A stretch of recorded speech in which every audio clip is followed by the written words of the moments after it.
讲到这美国的选民投票有几种方式，会当亲身去到现场投票，卖当伫咧海外用无在籍投票，用假的来参与大选。伫台湾嘛有真侪美国的选民在关注即届开票的结果，因为这也是牵连到美国对台政策影响因伫台湾的生活。这次选举，我决定用电子邮件投票。 来台湾2年的马修是台湾竞赛，即摆美国选举伊用电子邮件投下新生的一票，因为身在台湾，伊的选票毋但是选择，也是对台湾稳定的期望。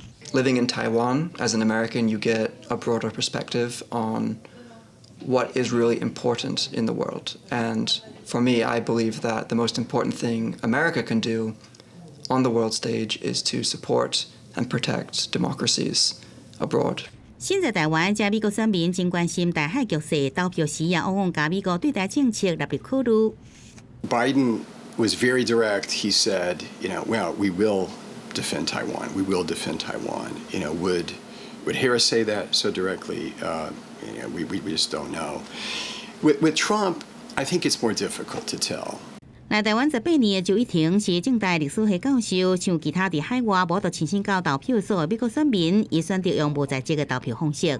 The email allows me to either fill out an absentee ballot and print it, or print it and then fill it in with a pen.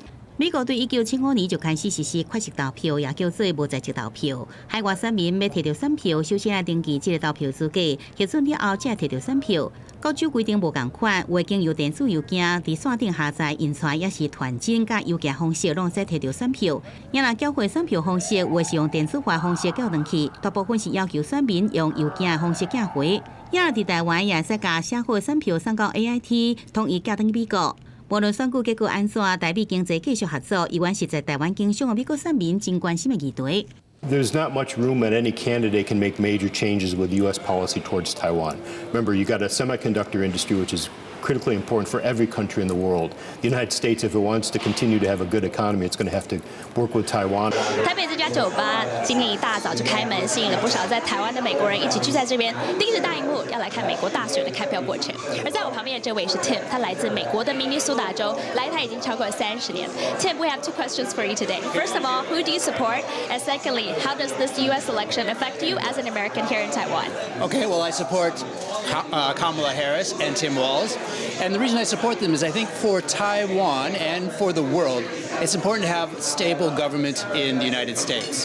伫台湾的美国选民无时差同步来关心对中选情，因为对因来讲，这摆选举唔那影响美国，也有关因伫台湾的未来。记者综合报道。